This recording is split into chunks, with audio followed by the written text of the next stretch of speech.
Bonsoir, on se retrouve pour la deuxième émission sur notre série Collapsus avec Laurent Hayet et Laurent Testo et une invitée qu'ils vont vous présenter et que je suis ravi d'accueillir ici. Donc Collapsus parle un peu de l'état du monde avec plein d'intervenants différents, c'est ça qui est intéressant, qui ne sont pas forcément tous d'accord, mais qui se rendent quand même compte qu'il y a un problème. Et aujourd'hui, on va parler de biodiversité. Donc, vous avez vu la bande-annonce de Wild Angels, qui est la fondation pour préserver des terres sauvages. Et Valérie Chansigo va nous parler de biodiversité. Moi, la première question que j'aimerais lui poser, c'est le constat global est quand même super dramatique. On est d'accord là-dessus? Oui. Vraiment, il n'y a pas de... Comment dire, il n'y a vraiment aucun élément très très positif dans les évaluations qu'on peut faire. De façon isolée, il y a quelques bonnes nouvelles, des espèces qui sont en moins mauvais état qu'il y a 20 ans ou 50 ans. On peut penser par exemple aux vautours en Europe. Globalement, la situation va mieux.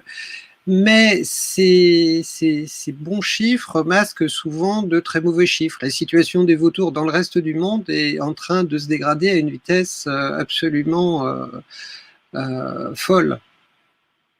Et même, moi je discute souvent avec des biologistes qui me disent en fait, on se base sur certaines espèces emblématiques, comme vous le dites dans votre article, et on se dit, waouh, génial, les baleines, c'est en train de revenir au niveau de 1930. Bon, on oublie qu'avant 1930, on en a massacré des millions. Moi, j'ai un exemple, c'est qu'il y avait 60 millions de bisons aux États-Unis. 60 millions de bisons. Je crois qu'en 1900, il n'y en avait plus que 100 000. Et là, c'est remonté à 200 000 et on a l'impression qu'on a sauvé le monde avec 200 000 bisons. Il y en avait 60 millions. C'est-à-dire que c'était une hécatombe, quoi. Et donc, il y a les espèces emblématiques, mais ce que vous dites dans votre article, c'est que la base de la pyramide, donc les espèces emblématiques, c'est, on va dire, les pandas, les ours, les bisons, les gros, que les gens aiment bien regarder, etc. Mais la base est encore plus érodée que le haut. C'est-à-dire que 75% des insectes ont disparu en 20 ans. Les vers de terre, il n'y en a presque plus, etc. Et c'est surtout en fait la base qui fragilise tout l'ensemble. Est-ce que vous pouvez nous expliquer ça? Alors en fait, il faudrait du temps vraiment pour vous répondre dans le détail. Ce qu'on peut dire, c'est qu'effectivement, les espèces qui attirent le plus notre sympathie, c'est-à-dire des espèces charismatiques, en général des grands mammifères et des oiseaux, ces espèces-là ne vont pas bien, clairement. Quand on voit l'état des singes à travers le monde, c'est vraiment dramatique.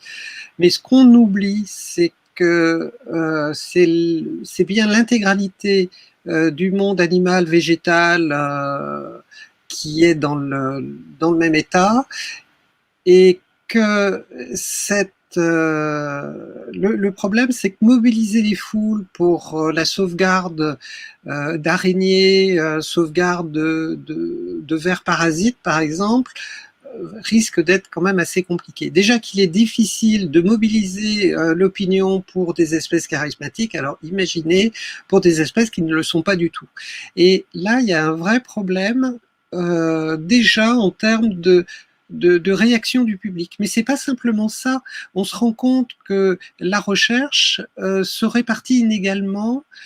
C'est-à-dire que même les chercheurs partagent les mêmes préjugés que le grand public. Il y a plus de chercheurs qui étudient les pandas que de chercheurs qui étudient les araignées. Et c'est absolument fascinant de voir que ces préjugés culturels traversent l'ensemble de la société. Et le problème, c'est que les espèces pour lesquelles on n'a pas assez d'informations, de données scientifiques, sont beaucoup plus difficiles à protéger que les espèces pour lesquelles on a des matelas de connaissances plus importants. Donc en fait, ce phénomène, c'est un phénomène qui est non seul, enfin, qui n'est pas simplement que la fragilité de ces espèces, l'état de conservation de ces espèces, c'est même la capacité que l'on a de les protéger qui est moindre à cause des préjugés culturels. Vous voyez, c'est vraiment un phénomène complexe. Mais surtout que quand vous parlez des pandas, moi je suis allé en Chine avec Wild Immersion pour filmer les pandas. Quand on dit on a sauvé les pandas, il en reste, je crois, 1600 ou 1800. Et au final, ils sont dans un zoo. Enfin, alors, c'est un centre de recherche et de reproduction, mais c'est ouvert comme un zoo. Il y a 2 millions de visiteurs et il y a une petite partie qui est des enclos proches de la nature où, soi-disant, ils vont être réintroduits. Et dans la nature pure, il y en a presque plus du tout. Donc, c'est même plus de la préservation. Enfin, et quand on voit toute la com qui est faite autour de ça, etc., on se rend compte qu'il y a une certaine hypocrisie par rapport à ça, surtout que le premier problème, c'est la perte des habitats. Mais est-ce que l'idée de, comment dire, est-ce que la notion de nature sauvage a encore un sens, si tant est que cette notion avait déjà un sens autrefois? Ça, j'en suis pas vraiment sûr. Parce que l'être humain, en fait, a modifié profondément son environnement dès la préhistoire. Donc l'idée qu'il y avait un temps, quelque part, dans le passé, on ne sait pas quand, d'une nature sauvage, ça relève vraiment d'une vision, comment dire, très très culturelle. C'est lié vraiment profondément à notre culture, mais c'est pas forcément une réalité. Pour dire les choses autrement, la préservation de bon nombre d'espèces s'inscrit déjà dans un fonctionnement tel des territoires, un émiettement tel des territoires, que grosso modo, il n'existera bientôt de nature sauvage que de la nature sauvage dans des réserves. L'idée qu'il y a encore une fois, un espace libre sur cette planète, c'est complètement faux, ça n'existe plus. Donc faire survivre, par exemple, une espèce comme les pandas, c'est forcément dans un espace plus ou moins artificialisé, plus ou moins géré. L'idée de faire survivre des pandas dans un endroit parfaitement, entre guillemets, sauvage, où les écosystèmes évoluent à leur vitesse, quelque part, c'est vraiment... déjà que je suis pas sûr que ça existait avant, mais aujourd'hui c'est totalement fini. Et des continents comme l'Asie, bien sûr, mais aussi l'Afrique, on est vraiment dans cette phase-là, c'est-à-dire que les poches, les micro-poches de nature, entre guillemets sauvages, enfin de nature diversifiée, sont des éléments résiduels. C'est ce qui reste après qu'on ait bouffé tout le reste. Exactement. Alors, je vais laisser la parole à Laurent Testo qui va nous présenter le livre et la collection Collapsus, ou Laurent Hayet d'ailleurs qui apparaît, et qui vont mener à bien l'interview. Laurent Testo ou Laurent Hayet? Oui, je vais reprendre. On peut lancer la partie 1, donc. Valérie Chansigo, le plus simple serait d'abord aussi que vous vous présentiez, parce que ce premier lancement pourrait laisser croire que vous êtes biologiste, et en fait non, vous êtes historienne de l'environnement. Donc justement, en quoi ça consiste ce travail d'historienne sur quelque chose qui est difficile à appréhender finalement? Eh bien, dans ce qu'on a entendu tout à l'heure, il y avait déjà cette notion que la protection d'une espèce était déjà difficile parce que cette espèce a commencé à avoir ses effectifs s'éroder depuis très longtemps. Et en fait, toute la question de la protection des espèces est protection de la nature, si on veut dire les choses autrement, ou protection de la biodiversité, enfin peu importe les termes, c'est des choses qui s'inscrivent dans le temps. Ça se passe pas à un instant comme ça donné qui serait le présent avec un passé qui serait merveilleux. Les destructions qu'on voit aujourd'hui, je les présente souvent comme ça en disant que c'est le dernier acte d'une tragédie qui a commencé à la préhistoire. Et du coup, la dimension historique de ces phénomènes trop souvent présentés sous l'angle purement biologique est absolument essentiel parce que sinon on ne peut pas les comprendre. Et puis il y a autre chose, c'est que de trop vouloir asseoir la protection de la nature sur des connaissances biologiques, on oblitère, on omet les dimensions sociales, les dimensions culturelles de cette protection. On l'a déjà évoqué à travers cette notion de préjugés culturels.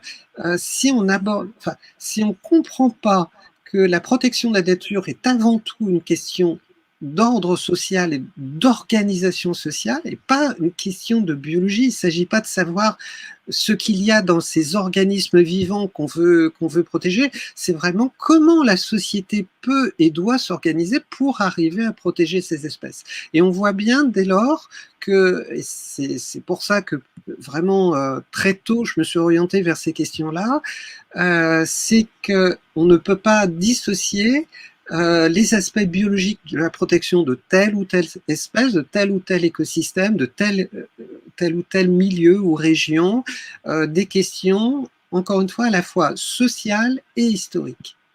D'accord. Donc, vous entendez à la fois historiciser et socialiser la question de la préservation de la biodiversité. Est-ce que nous sommes la première société à être en mesure de mesurer les dégâts environnementaux que nous faisons et être la première société également à se préoccuper de protéger notre environnement? Oui, si on regarde dans le temps, il faut comprendre que l'idée, si on se place du point de vue des espèces, qu'une espèce pouvait disparaître, c'est une idée compliquée. Bien sûr, depuis toujours, on pouvait observer que dans telle rivière, autrefois, il y avait des poissons et maintenant, on n'en trouve plus. Si la mémoire est suffisamment bonne d'une génération à une autre, on peut observer ce genre de changement. Mais c'est difficile d'en faire un constat plus élaboré. Il a fallu attendre le progrès de connaissances scientifiques, le progrès aussi des échanges internationaux pour que peu à peu au XVIIIe siècle, mais surtout au tout début du XIXe siècle, on ait une conjonction de plusieurs facteurs. Déjà, un inventaire du vivant, et un inventaire géographique. C'est-à-dire non seulement on savait que telle espèce effectivement semblait assez rare, mais on avait à ce moment-là des connaissances géographiques suffisantes pour se rendre compte que cette espèce n'était pas que rare, elle avait par exemple disparu. Et la première fois où l'être humain se rend compte de façon documentée, j'insiste là-dessus, de l'extinction d'une espèce, c'est pour le dodo, un oiseau de grande taille qui vivait à l'île Maurice. Et les naturalistes du 18e, par exemple, sont encore à croire, à espérer quelque part que le dodo était rare, mais qu'il devait encore exister quelque part. On savait qu'il avait disparu de l'île Maurice, mais peut-être qu'on allait le trouver, par exemple, à Madagascar. Au début du 19e, là, les connaissances géographiques, l'exploration du monde, les échanges d'informations d'endroits variés sur la planète, l'unification de ces connaissances permet effectivement d'arriver à la conclusion, non, le dodo n'est pas simplement que rare, il a disparu. Et ce qui est absolument fascinant, c'est que dès le départ, dès le premier constat de cette extinction du dodo, on sait quelle est la cause, à savoir l'être humain. C'est pas une espèce qui a disparu du fait d'une catastrophe géologique, non, c'est bien l'être humain. Son goût pour la destruction, son manque d'idées pour le futur, en quelque part, de contrôle, qui a conduit à l'extinction du dodo. Et tout de suite, on a ce schéma qui s'installe dans la conscience, pas simplement que des scientifiques, c'est des choses qui très rapidement se diffusent dans la société. Se diffusent parce qu'il y a énormément de revues de vulgarisation scientifique au début du 19e. Tout le monde se pique plus ou moins de connaissances scientifiques. On est très loin de notre époque. Et aussi parce que, par exemple, le dodo va rentrer dans l'imaginaire collectif à travers des œuvres de fiction dont la plus célèbre, ça va être Lewis Carroll, où effectivement Alice va rencontrer un dodo à un moment. Oui, certes. Sur l'érosion des écosystèmes contemporains, donc cette érosion s'est considérablement accélérée depuis le 19e siècle, et nous faisons face à un moment où finalement, qu'on appelle l'anthropocène, où nous sommes la première force à l'œuvre sur Terre en matière de nombreux changements, et notamment d'extinction de la biodiversité. Est-ce qu'il est possible d'historiciser justement ce moment? Est-ce qu'il est possible de savoir s'il y a eu un point de bascule, ou est-ce que vous considérez qu'il y a eu une érosion qui n'a fait que s'accélérer mais qui a été continue depuis la préhistoire? Je vais reprendre exactement votre formulation, c'est-à-dire que c'est vrai, on se bat, enfin les spécialistes se battent pour savoir à quel moment on peut faire naître l'anthropocène. Donc il y a différentes écoles, certains vont le placer en 1945 avec l'émergence des armes nucléaires, d'autres vont remonter plus loin en le plaçant au début de l'industrialisation ou de l'émergence du capitalisme, d'autres le poussent encore plus loin en disant non, c'est l'arrivée de l'agriculture et de l'élevage qui change vraiment les paysages et le rapport en fait à l'environnement naturel. Sauf que quand on remonte encore plus loin dans le temps, on se rend compte que l'expansion de l'espèce humaine sur cette planète s'est accompagnée à peu près partout et de façon très nette à une vague d'extinction assez massive. C'est-à-dire qu'en fait, c'est ce que je disais tout à l'heure, on est bien dans un phénomène de palier. Mais le premier palier a été déjà quand même assez important parce que les espèces disparues du fait de la colonisation des différents continents par l'être humain, on chiffre ça en centaines d'espèces, et parfois d'espèces assez majeures. Tout simplement parce que l'être humain est une espèce géniale. C'est une espèce extraordinaire. Il est capable de manipuler les écosystèmes à son profit. Alors par des moyens parfois très simples, mais assez radicaux. Bien sûr, la chasse en groupe avec des outils, la domestication du chien qui intervient très très tôt dans l'histoire humaine, et bien sûr le feu. Le feu est l'un des grands instruments de transformation des écosystèmes. Lorsque les populations, par exemple maoris, arrivent et colonisent la Nouvelle-Zélande au XIVe siècle, ils pratiquent une sorte d'agriculture sur brûlis, et on estime que 70% des forêts de l'île du Nord disparaissent en quelques siècles, en 2 siècles à peu près. Donc c'est vraiment, l'être humain ne passe pas inaperçu, quoi. Et c'est vrai que moi j'ai un problème avec l'anthropocène, c'est de lui donner un acte de naissance. Je pense que vraiment c'est vraiment quelque chose qui n'a fait que croître au fil du temps. Bien sûr, on change de palier, donc on se dit à chaque changement de palier, oh là là, c'est vraiment quelque chose. Là, on est face à quelque chose de nouveau, mais ce palier n'aurait pas pu se faire sans tous les autres paliers. Donc, oui, c'est vraiment très délicat. Merci beaucoup Valérie. Alors je renvoie surtout à un ouvrage que j'ai énormément aimé quand il est paru il y a de cela 6 ans, L'homme et la nature, où vous décrivez effectivement cette histoire et les différentes étapes de l'expansion humaine et de ses conséquences. Je vais également maintenant passer la parole à Laurent Hayet qui a des questions, comment dirais-je, plus liées à votre itinéraire, à votre prise de conscience justement de ces phénomènes et à la façon dont vous avez fini par construire cette œuvre qui est, il faut le dire, unique dans le paysage intellectuel français. Merci. À toi, Laurent. Oui, j'abuse de nos interviews parce que j'aime bien savoir un peu d'où les gens parlent et quel est leur itinéraire personnel. Et donc, en cherchant un peu Valérie Chansigo à gauche, à droite, j'ai vu que elle avait associé pas mal de choses avec le mouvement punk, et moi ça m'intéressait puisque quand j'ai été jeune, j'ai écouté ce genre de musique aussi. Et donc je voulais lui demander si ça avait joué un rôle, ce passage par cette case musique punk quand elle était jeune. Et donc Valérie, est-ce que tu peux nous en dire plus? Oui, alors, maintenant, chaque fois qu'on me demande si lorsque je suis invité à une émission de radio, par exemple, si on me dit que vous avez un morceau de musique, assez sadiquement peut-être, je propose un morceau punk parce que c'est pas le type de musique qu'on a l'habitude d'entendre sur France Culture, par exemple, ou France Inter.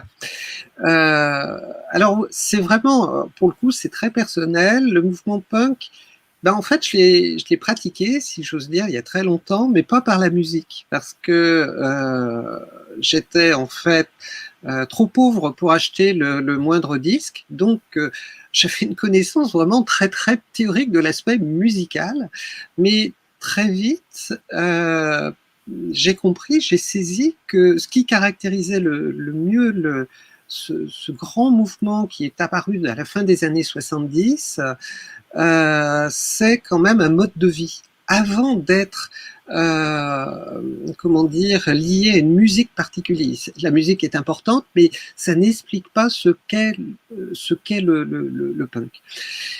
Il faut savoir aussi que le punk est un phénomène qui est souvent caricaturé et caricaturable parce qu'il y a un effet de mode, un effet de, comment dire, de panoplie. On va adopter une panoplie punk et comme ça on sera punk.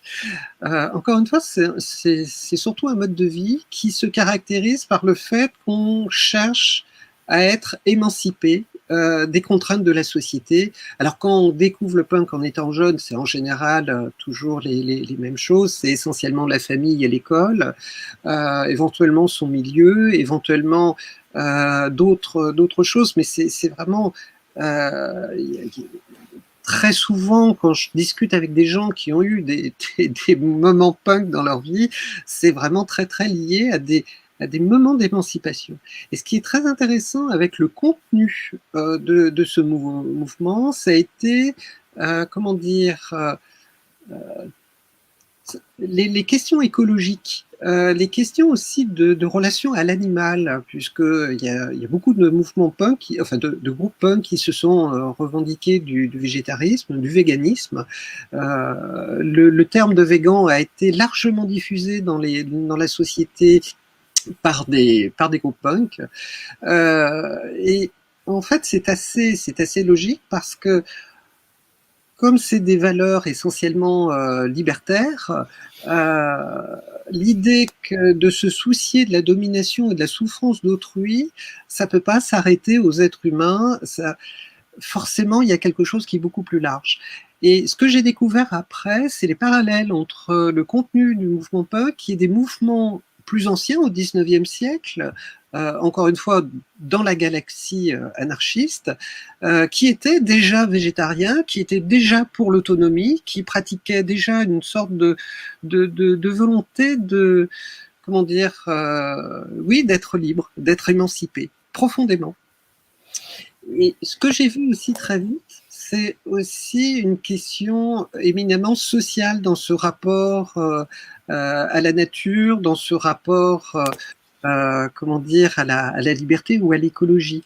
Comme je viens d'un milieu prolétaire, j'ai grandi dans une banlieue quand même passablement sordide, et le seul morceau de nature sauvage, je le dis souvent comme ça, mais c'est vrai, que j'avais, c'était les blattes orientales qu'on voyait, c'est leur nom, hein, c'est pas que je voyais dans la salle de bain, quoi. C'était le seul animal sauvage que je pouvais croiser. Et ça j'en ai eu conscience très vite. Et tout ça, ça s'est aggloméré, ça s'est unifié. Et c'est vrai que dans mon parcours intellectuel, l'idée de faire sa voix comme on le souhaite, enfin comme je le voulais, comme sans vouloir répondre forcément à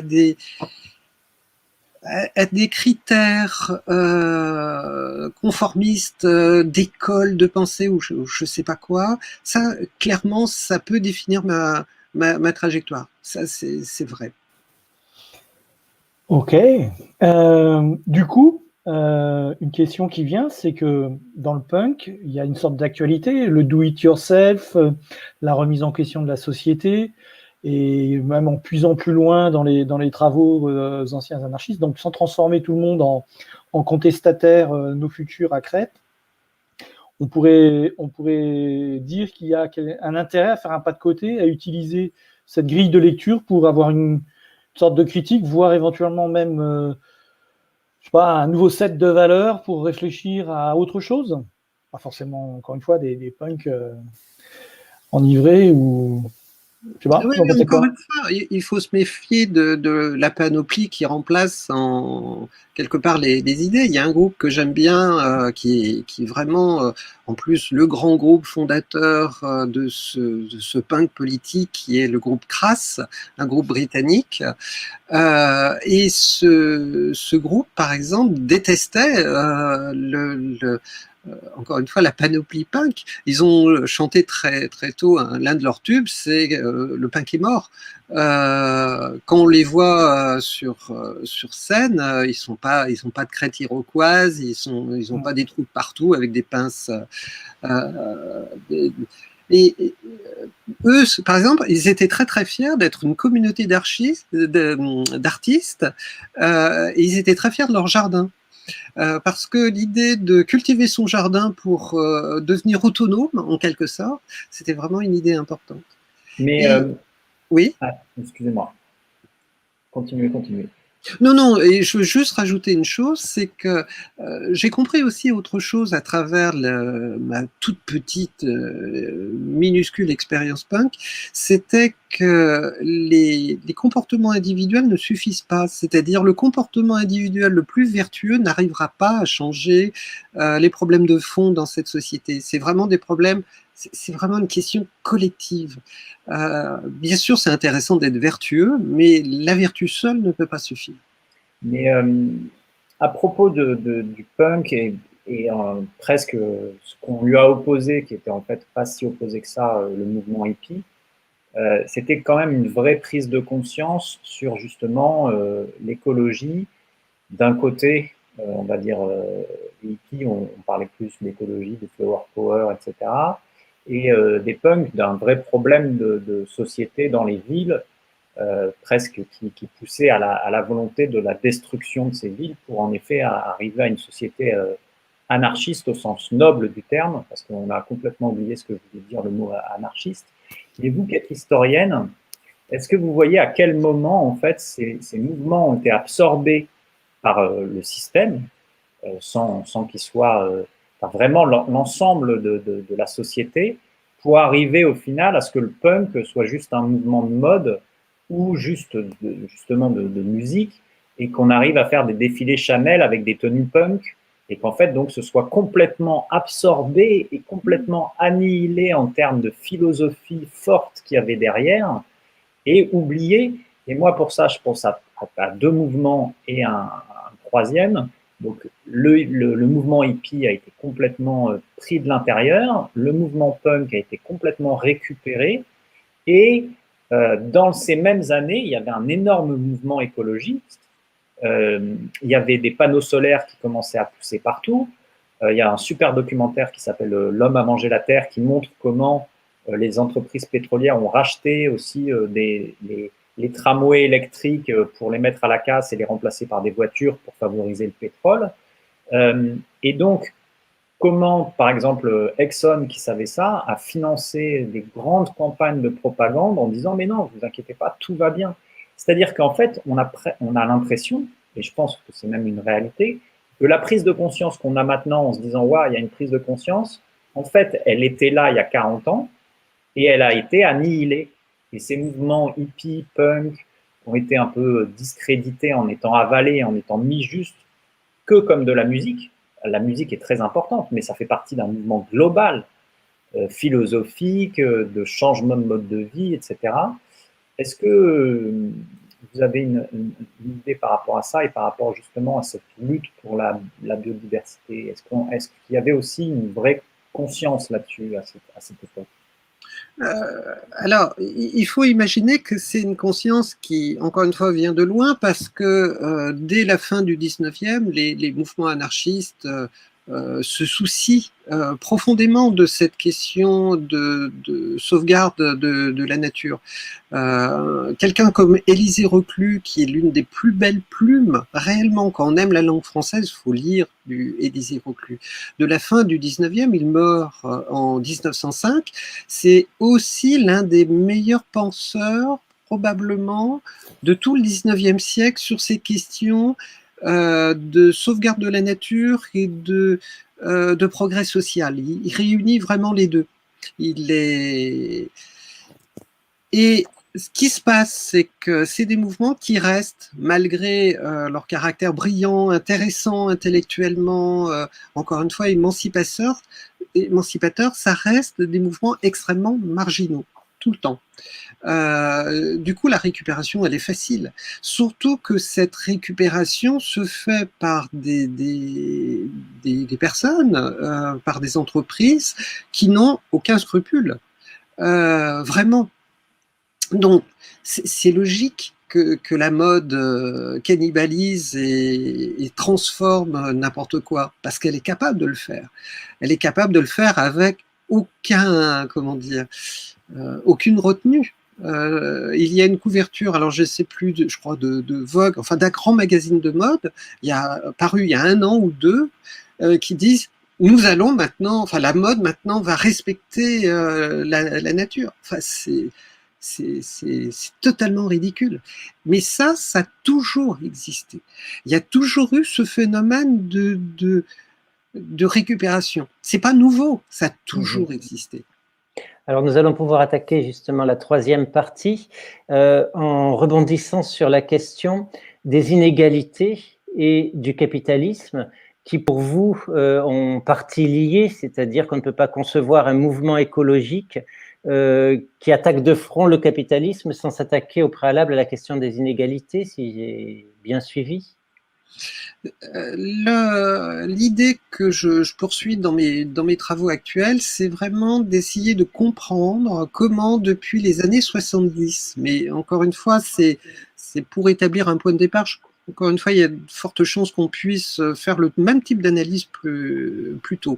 Mais à partir des années 1970, on voit 2 phénomènes. C'est une montée considérable des inégalités sociales sur cette planète et une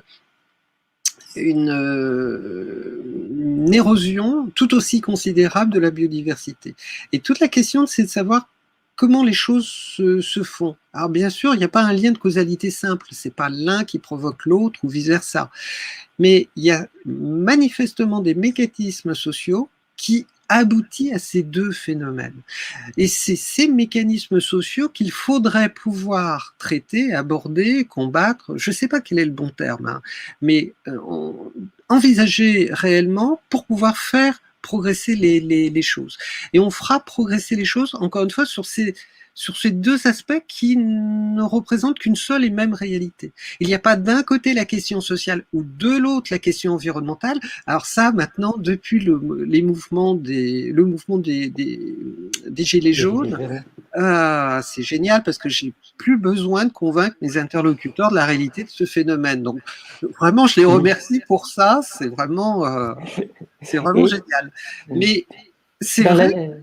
Dans la lignée où nous nous trouvons aujourd'hui, est-ce que vous pouvez envisager un avenir, comment dirais-je, optimiste, notamment en ce qui concerne la biodiversité? Comment est-ce que vous voyez le monde dans 20 ans? Même si vous pouvez poser plusieurs scénarios sûrement, est-ce que vous avez envisagé cette question? Alors ça, c'est une question terrible à poser à une historienne parce que quand on fait de l'histoire, il y a une chose dont on peut être sûr, c'est que l'avenir est jamais prévisible. Surtout aujourd'hui, enfin, il y a 2 ans, aurait-on imaginé cette crise sanitaire qui s'éternise, ces désordres, enfin, est-ce qu'on aurait pu imaginer ça? Clairement, c'est pas possible.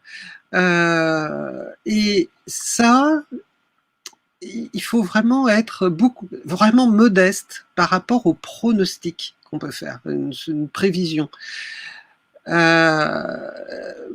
Être optimiste, c'est un peu de la superstition quelque part. On a envie d'être optimiste parce que on a peur que si on l'était pas, si on était pessimiste, on allait entraîner des catastrophes. C'est pas comme ça que ça se passe. J'ai un peu du mal à voir quels sont les éléments présent, actuel, vraiment incitant à croire que demain on va vraiment à la fois réduire la question des inégalités sociales et améliorer le sort de la biodiversité. J'ai vraiment beaucoup de mal. Alors certes, il y a une minorité, surtout dans les pays riches, qui est très sensibilisée à ces questions, mais le problème, c'est qu'elle demeure largement une minorité. Et que tant qu'on n'aura pas été capable, et je ne pense pas qu'on en soit capable actuellement, mais tant qu'on n'a pas pu faire un vrai projet de société qui impliquerait la totalité des citoyens, ou en tout cas une proportion suffisante, en disant voilà ce que vous avez à gagner, comment vous allez être mieux par ce changement social. Je peux donner un exemple très court. C'est que on parle beaucoup de l'évolution de l'automobile en passant d'une automobile qui est sale, qui serait l'automobile avec du pétrole dedans, à une automobile qui serait propre, qui serait la voiture électrique. Peu importe, moi, les questions de bilan écologique, c'est pas ça là qui va retenir mon attention. C'est le fait qu'une voiture électrique, ça représente 40% de pièces en moins. 40% de pièces en moins, ça veut dire des dizaines de milliers de personnes qui vont se retrouver sans travail du jour au lendemain, parce qu'on n'en aura plus besoin. Ça veut dire des régions entières qui vont se retrouver sinistrées. Alors, tous les exemples précédents de grandes transformations industrielles sinistres, parfois quasiment définitivement des régions entières, il ne faut pas l'oublier, il suffit de regarder avec la sidérurgie, avec les mines, avec les usines textiles. Et tant qu'on n'a pas réfléchi, pas simplement qu'à comment dire, le coût écologique des voitures électriques, mais au coût social des voitures électriques, tant qu'on n'aura pas pensé les choses complètement, on n'y arrivera jamais et on n'arrivera jamais à convaincre nos interlocuteurs de s'intéresser aussi à ces questions-là et de se sentir engagés par ça. Il y a une chose, je vais essayer d'être brève, je suis beaucoup de mal, hein, je suis désolé, il faut me taper dessus pour que je m'arrête, mais il y a une raison moi, que je trouve vraiment une histoire fabuleuse, très intéressante, très riche d'enseignements, c'est le bilan de la Convention citoyenne pour le climat. Ça veut dire que quand on met des citoyens tirés au hasard dans une salle, en leur donnant les moyens de délibérer, de réfléchir, de s'instruire, de rencontrer des personnes, ce qui en sort, c'est de l'intelligence, parce que l'intelligence collective, ça marche. Et ça a un nom, ça s'appelle la démocratie. Le problème, c'est que la démocratie risque de s'arrêter aux portes de cette convention et que les propositions, souvent, encore une fois, intelligentes, qui ont été émises, risquent de ne jamais être mises en pratique, d'autant que la crise va donner de merveilleux arguments pour pas le faire. Mais là, c'est une petite pépite. Alors, je ne sais pas si ça s'appelle de l'espoir, mais c'est une pépite vraiment. C'est vraiment chouette, quoi, ce qui s'est passé. C'est vraiment bien. Oui. Donc, ça fait effectivement de l'écologie aujourd'hui une question plus que jamais politique, au sens propre du terme, liée à la démocratie et aux inégalités. Laurent Hayet a une question, et puis je terminerai parce avec on a vu conclusion. ça, dès que la Convention citoyenne a parlé, on a eu immédiatement des représentants du peuple qui ont dit « mais qui sont ces gens-là? Ils ne sont pas élus, nous sommes les élus, nous devons parler ». Ces gens-là, d'ailleurs, vont trop loin, ils ne sont pas raisonnables, blablabla. Et je ferais presque un lien avec l'ancienne structure, quand on a parlé des mouvements anarchistes, etc. L'ancienne structure organisée avec des hiérarchies reprend le pas et combat ça. Comment ? Donc le combat politique, il est plus quel club est en haut, mais comment on organise pour que le bas soit écouté, quoi. Ah, c'est une vieille question. Il y a toujours eu cette question à savoir comment, effectivement, c'est bien l'ensemble des citoyens, le peuple. Il faudrait se réapproprier ce terme parce que c'est un joli terme.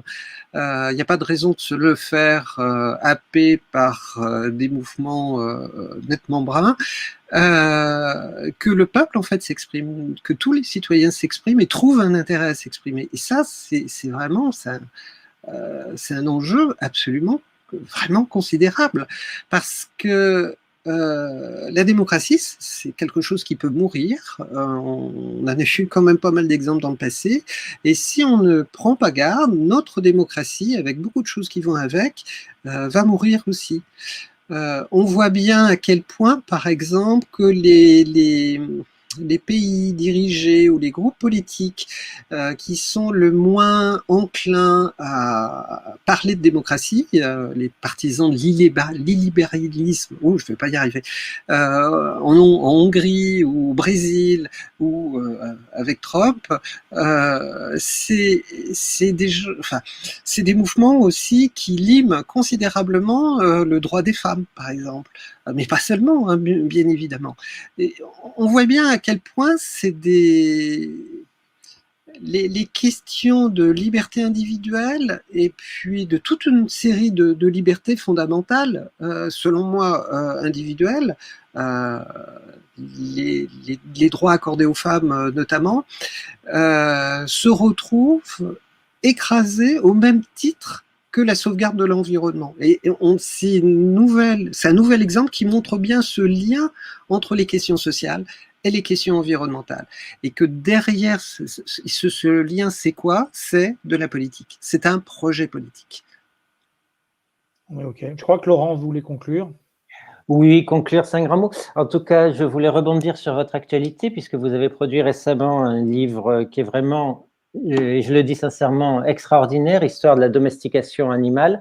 Ça vaut le coup vraiment de lire et même de feuilleter les ouvrages de Valérie Chansigo, parce qu'elle conçoit elle-même les maquettes, et ce sont des ouvrages très illustrés, très pédagogiques et en même temps extrêmement sourcés et documentés, qui n'ont, je le répète encore une fois, pas d'équivalent à ce jour en français. Et je vais terminer par une petite rafale de 5 questions, comme on le fera avec tous nos invités. La première question, c'est après Histoire de la domestication animale, quel sera votre prochain livre?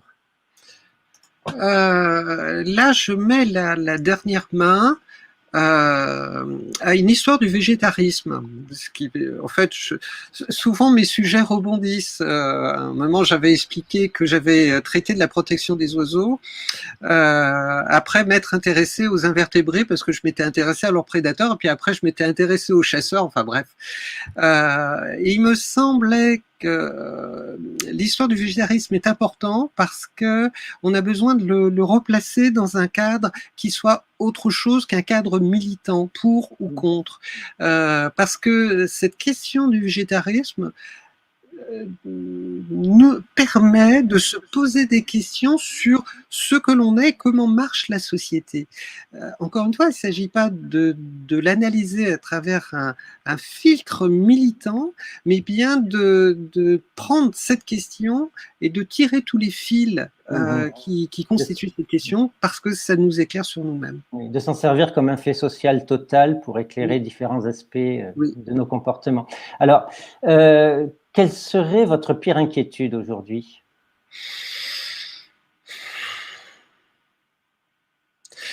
Que les formes contemporaines du fascisme triomphent partout sur cette planète. Oui, le combat reste à mener. Et quel serait donc votre meilleur espoir? L'arrivée des extraterrestres. Sincèrement, je ne sais pas.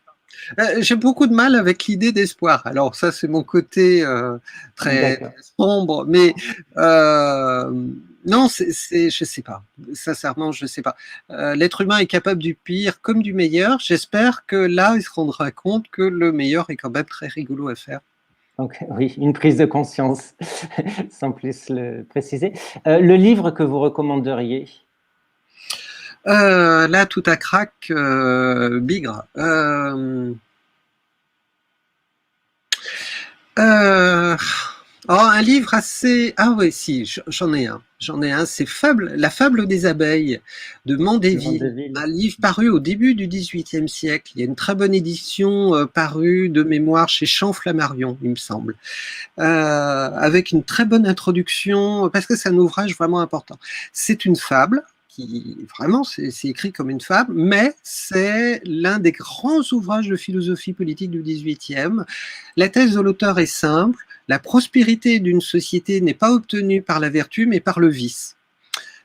Et j'incite les personnes qui m'entendent à courir chez leur libraire, il y a du click and collect de partout, pour lire, dévorer cette fable des abeilles, c'est génial à lire.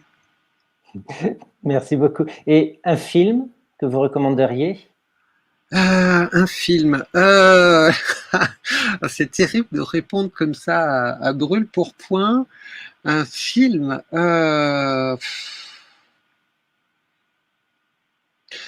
Alors de façon, alors complètement, c'est pas représentatif non plus de moi, mais c'est un film que je trouve absolument génial du point de vue humain, du point de vue cinématographique. La construction de l'objet cinématographique, ce sont les 7 samouraïs d'Akira Kurosawa. J'ai une grande passion pour ce cinéaste japonais qui a fait des œuvres totalement différentes. Et surtout, il faut dépasser le cadre de il s'agit d'un film de samouraï, parce qu'on s'en fiche, ça pourrait se passer au Moyen-Âge européen, ça pourrait se passer n'importe où. Et les personnages, il y a une dimension humaine dans ce film qui est absolument éblouissante, vraiment éblouissante. Il faut faire encore une fois, il faut dépasser le cadre. Voilà, c'est un film de samouraï, que ce soit des samouraïs ou des fiches. C'est beaucoup plus profond. Nous sommes d'accord. C'est presque ennuyeux pour moi de vous interviewer dans la mesure où nous pensons beaucoup de choses en commun. Mais nous allons nous mesurer à d'autres questions puisque je crois qu'Adrien a des questions à relayer de la part des auditeurs. Ouais. Comment on rassemble les 7 samouraïs là? Parce que le village, il est vraiment en danger. Oui, oui, tiens, c'est une bonne idée. On pourra en faire une matière de cours en histoire environnementale, c'est-à-dire les 7 samouraïs vus comme la métaphore de notre monde contemporain. Ah, très intéressant. En fait, oui, non, mais c'est vraiment une question. C'est génial ce que vous me dites là. J'y avais pas pensé du tout dans cet angle-là. Ce qui unit les 7. Alors, ceux qui n'ont jamais vu le film et peut-être qui ne le verront jamais malheureusement, il faut savoir que c'est 7 personnages totalement hétéroclites, totalement différents, avec des trajectoires différentes et qui s'unissent pour défendre gratuitement un pauvre village de paysans attaqué régulièrement par des bandits qui sont tout aussi affamés que le village de paysans. C'est vraiment un film sur la misère. Et ce qui les réunit, c'est comment dire, c'est vraiment comment collectivement on se réunit à travers des forces individuelles. Chacun a une raison d'être là, chacun des 7 samouraïs a des raisons d'être dans ce village pour défendre ses paysans, même si certains ont un mépris le plus total pour ces paysans, mais ils le font pour leurs raisons personnelles et en même temps, ils se réunissent à travers un projet commun. C'est tout à fait notre besoin, c'est de savoir comment nous, à travers nos individualités, nos différences, ce qui nous rend totalement dissemblables, on peut quand même se réunir pour faire quelque chose, une œuvre commune, un bien commun. Non, très bonne idée. Excellent. En fait, ça va être même plus qu'une idée. Là, je lance un défi à Laurent et Laurent. Le prochain livre commun que vous faites, on le fait tous ensemble avec Valérie. On cherche les différents samouraïs pour un but commun. Vous êtes chaud ou pas? Là, ils sont pas très chauds. Hein. Non, moi j'adore ce film. Oui. Non, mais c'est même en plus. il y a, Vas-y. il y a un rehaussement de chaque individu. Chacun vient sur des raisons personnelles, Mm. contribue de façon individuelle et sort plus grand, même s'il meurt, sort plus grand qu'il n'est rentré dans l'histoire. Tout à fait. Ouais. Ils deviennent des Il meurt héros. à la fin que Ouais, Laurent, il n'est pas chaud. Ah, non, ce que je voulais dire, c'est que la question des récits est intéressante. Je ne suis pas sûr de vouloir travailler sur un seul récit, et par ailleurs, je ne suis pas sûr que Valérie soit disponible pour un prochain livre. Je ne sais pas quel est son agenda, mais en termes d'écriture, le mien commence à se remplir sérieusement pour les prochains mois. Voilà. Ah, ça, c'est Laurent. Alors, Toujours sérieux. une question du public. Comment construire une éco-citoyenneté quand le gouvernement en place met en place une sidération des consciences? Valérie? Sidération des consciences, je sais pas trop ce que c'est. Je sais pas ce que cette personne a voulu dire par ça. Le problème, c'est qu'on vit dans un système démocratique, on peut pas le nier. Je veux dire, il faut pas dire que c'est pas une démocratie, c'est ridicule. Sauf que c'est pas une démocratie probablement suffisante. Il faudrait qu'elle soit un tant soit plus radicale. Et encore une fois, pour étouffer les minorités égoïstes. Parce que tout à l'heure, on a parlé du mouvement punk, je soulignais à quel point ce mouvement était important, mais très minoritaire. Mais ce qui est absolument fascinant, c'est que les sociétés s'organisent en fonction de l'intérêt d'une minorité encore plus petite. Et qu'on le voit bien avec la crise sanitaire actuelle, la toute petite frange la plus riche de la planète est devenue encore plus riche. Alors que l'ensemble des habitants de cette planète se sont globalement appauvris. C'est quand même fascinant. Et l'idée qu'on n'a qu'une minorité et qu'on ne peut pas agir, il faudrait vraiment là aussi mettre ça sur la table pour réfléchir, parce qu'encore une fois, on est face également à des choses extrêmement minoritaires qui globalement dirigent le monde, oui. Mais je ne sais pas du tout si j'ai répondu à la question. Conclusion? Laurent? T'es coupé. Ton micro. Pour rappeler qu'il y aura donc une émission prochaine, mercredi, à 19h également, avec Renaud Etier et Patrice Van Hersel, qui nous parleront donc du comportement à adopter face à l'obscurcissement possible de ce monde. Voilà, j'espère que vous avez apprécié cet épisode et n'oubliez pas d'aller chercher les livres s'ils vous intéressent chez les libraires, ils ont vraiment besoin de votre soutien en ce moment. Oui. Merci Valérie. Merci à vous. Merci beaucoup à tout le monde. Merci beaucoup.